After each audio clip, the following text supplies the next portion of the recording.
Hello, everyone, and welcome to another episode of For Immediate Release. This is after a gap of 2 weeks, we're now back in our respective saddles with episode 432. I'm Neville Hobson. And I'm Shel Holtz, and I am back from the Public Relations Society of America conference in Anaheim, California earlier this week. And Neville, you've been moving. Yep, moving house. It's always a stressful experience for anyone, but it's given me an opportunity to think about new and different things and the usual stuff that I think about. But now I'm back, not quite in my new office, which is being built, but by the time we do the next episode, I'm sure I will be. And I'll be out next week at another conference, but we'll find a way to record anyway. But in the meantime, we have something to talk about today, and that's the idea of CEOs on social media. Now, there's really nothing new about CEOs engaging in social channels, but it's altogether possible you've detected a shift in the tone these organizational leaders are applying to their posts. We'll get to the bottom of that shift right after this. So you're scrolling through LinkedIn and you come across the CEO of a Fortune 500 company posting about their morning routine or sharing some personal story. That's not the usual CEO post, is it? Well, these days, you're likely to find that kind of post. And we've discussed this before, but being authentic is the new power play for CEOs. A lot of people may object to this idea, especially a lot of CEOs themselves who perceive their roles as all business all the time. But times are changing. According to a recent report, a whopping 45% of global executives believe that a company's reputation is directly tied to the CEO's public image. Nearly half. These executives also think that 44% of a company's market value comes from the CEO's reputation. That's putting some pressure on the senior executive of most organizations. So why this sudden shift? Well, it's all about connection, according to the research. With social media, podcasts, and all sorts of new channels popping up, CEOs have more ways than ever to reach out and touch someone, figuratively speaking, of course. Let's break this down a bit. LinkedIn posts from CEOs are up 23% since last year. Big names like Mark Zuckerberg at Meta, Brian Chesky from Airbnb, they're doing long personal podcast interviews. It's like getting a backstage pass to the C-suite. But it gets tricky. How do you stay authentic without going off the rails? That's where we come in, the communications teams, to help CEOs show their true selves without showing too much. Felicity Barber is a communication expert who says that it's all about the partnership with communications. The smartest CEOs work hand in hand with their comms teams to figure out what to share and when. Now, in bigger companies, this is nothing new. There's even an organization for executive communicators. But it's getting more common in smaller companies to see this communications leader partnership emerge. And it's about more than just keeping your CEO from running wild on X, formerly Twitter. And speaking of X and Elon Musk, have you noticed how some CEOs are becoming bigger brands than their companies?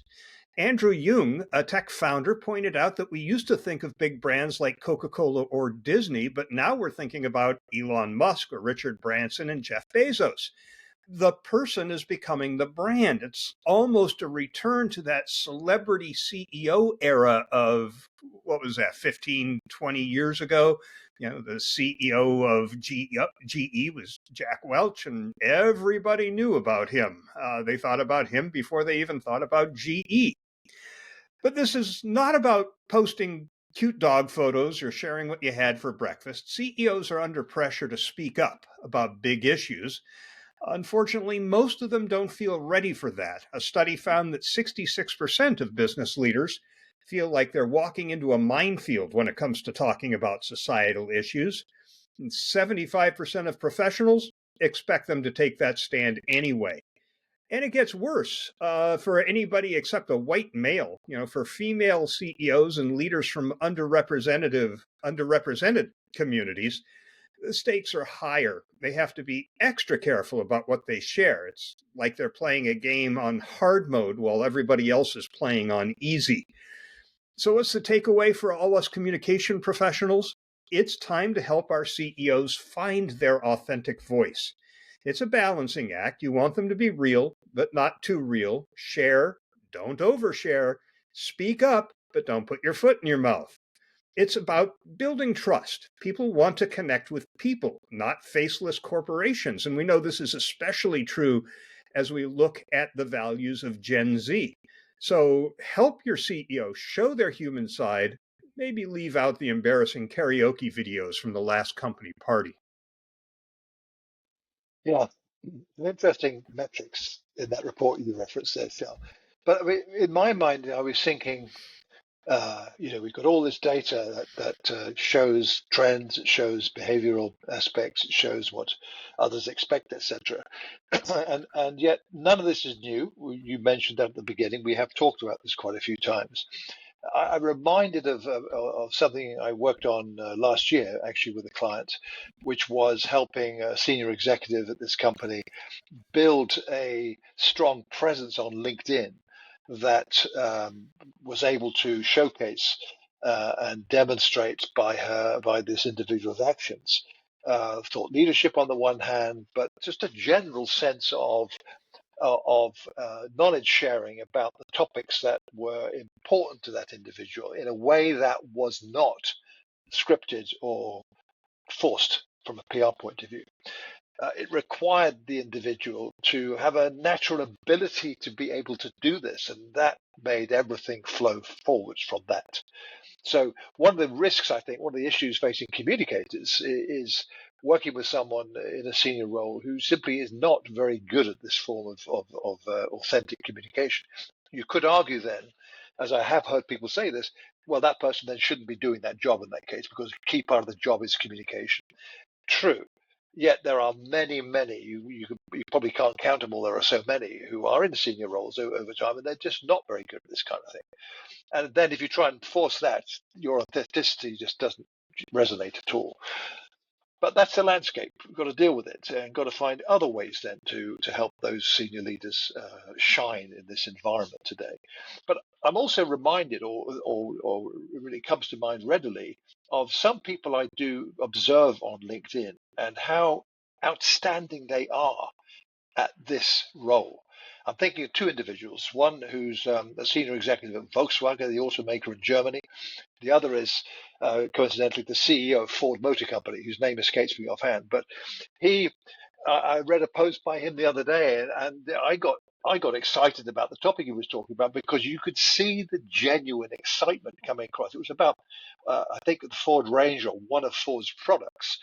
That I thought this guy is a natural, a humongously huge fan of this automaker's products, and he was knowledgeable too in a way that seemed completely natural. And that is the secret of the secret sauce behind all of this. You can't fabricate authenticity, although many people seem to try to do that. And having a senior executive who requires the hand holding to the extent that many people think is necessary, in my view, it just doesn't work at all. It does not work naturally. So someone's got to have the passion themselves in a senior role for the company they work to be able to talk about societal issues, for instance, in a way that just simply seems credible and believable. And that's the biggest challenge of all, frankly. And that's good. Keeps us in work for a long time, Shell, helping people to do this well. It's quite a challenge, I think. Yeah, the role of the communicator here isn't to help a CEO fake authenticity, No, that's not. yeah, which No. is a joke that we've been hearing for years. Mm. Oh, you need to be really authentic. Hey, I can fake that. Ah, Uh, but you're right. Not every CEO is going to be authentic writing their own posts. And if somebody ghostwrites it for them, that's going to tell. I yeah. mean, that's the least authentic thing you can think of. But I think this is where the communicator really helps by working with the CEO to figure out what approach they can take that is more authentic. Maybe they're not great writers, but they can talk. I remember Bill Marriott, the late Bill Marriott, used to dictate his blog posts into a recording device, and he wasn't thinking in terms of, I'm just going to dictate a written post. He was just talking. Yeah. And the communications team transcribed, and it sounded like he was talking. So maybe that's what gets your CEO sounding authentic. Maybe they're better just talking in front of a camera. Maybe they hate cameras and they're better doing something else. But you work with them to figure that out. And of course, there are going to be CEOs who have been elevated to that role because of tremendous expertise and industry contacts and all of those things, but they just don't have much of a personality.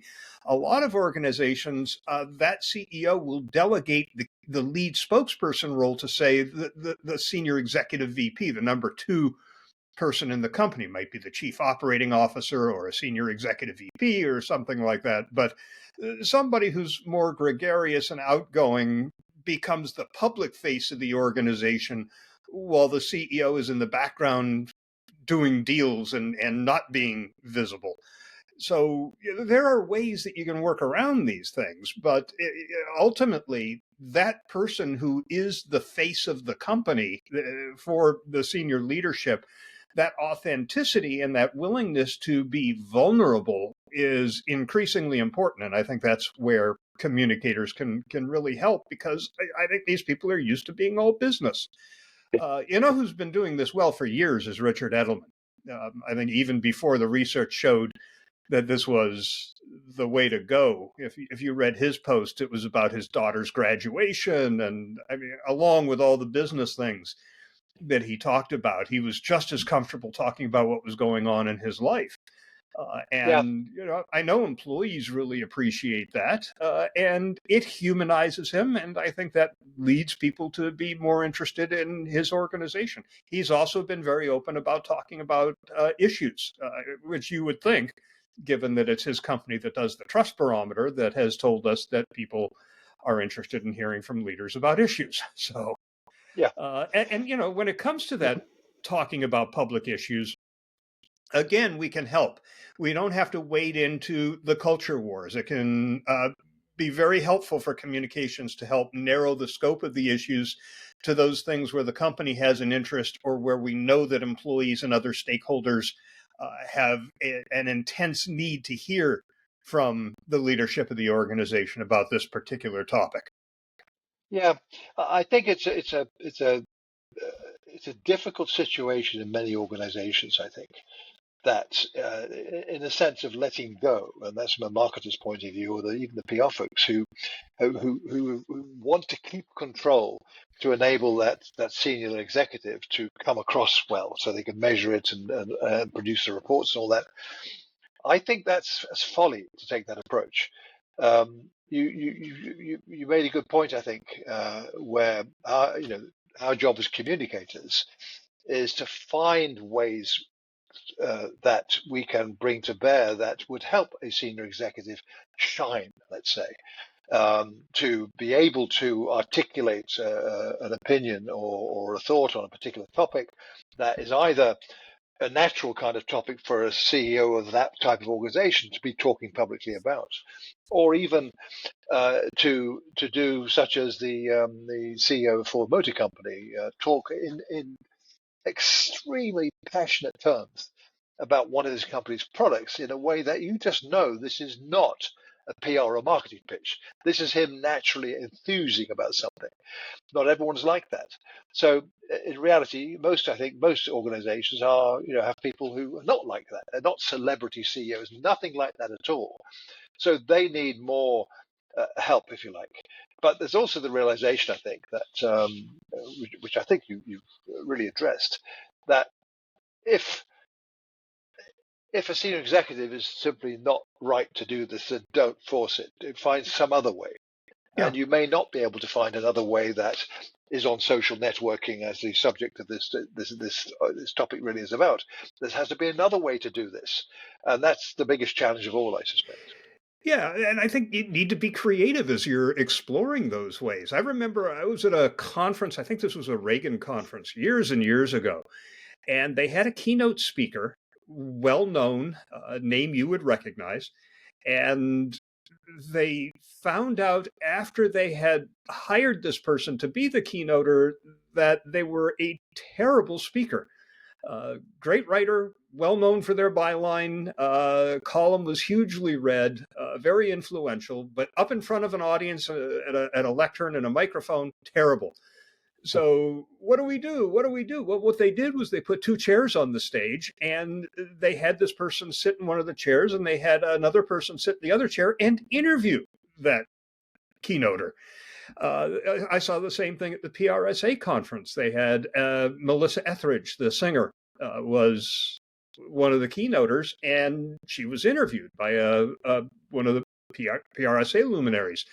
And it was very engaging. I don't know if that was because they found out that she's not a good speaker, or it was just the format that they chose for that keynote. But I mean, this is an approach that you can consider. Maybe your CEO would be better sitting in front of a microphone and being interviewed, and you can turn that into a podcast and then publish the transcript or an edited version of the transcript on LinkedIn. And there you get your authentic engagement from the CEO. But you need to be willing to take some risks and try some different things to find where the comfort zone is for your CEO so that they can be authentic without, feeling constrained by a format that makes them uncomfortable. Yeah, 100%. So you need to open your mind to ideas and avenues way beyond the rigid or the rigidity of the traditional. And not everyone's able to do that either. But you gotta push these envelopes because some of the other statistics that come out from the reporting that others have talked about on this very topic is that people, and you mentioned Gen Z, not exclusively Gen Z, but particularly that demographic, want to know more about the individual talking and want to know more about what he or she thinks about a topic that's a societal issue, if you like, and are actually not afraid to articulate that want. Very different to previous generations who were more polite, I suppose you could say. But that's the landscape, and Right. there are risks, of course, but there's huge opportunities to dive in and be part of that, particularly if the younger generations are important to you as an organization. But again, this is a landscape that's so complex, doesn't require rocket science to navigate it. You just a lot of ability to do that, and that's where communicators can shine, I think. And experimentation and powers of persuasion. I mean, the one thing we haven't talked about so far is convincing a CEO who thinks that their job is all business Yeah, to yeah, be yeah, public and talk about their family or their hobby or whatever it might be that could be the movie they saw last night. yeah, But to be personal and to step outside of the box of work, because that's part of what drives this authenticity. And there are going to be CEOs who are not comfortable doing that either. And I think we have to make the case for why we want to do this and find a scope that the leader is comfortable with, where we don't get into talking about things where they just don't want to share that. So again, lots of counseling opportunities here for communicators. yeah. Great, many.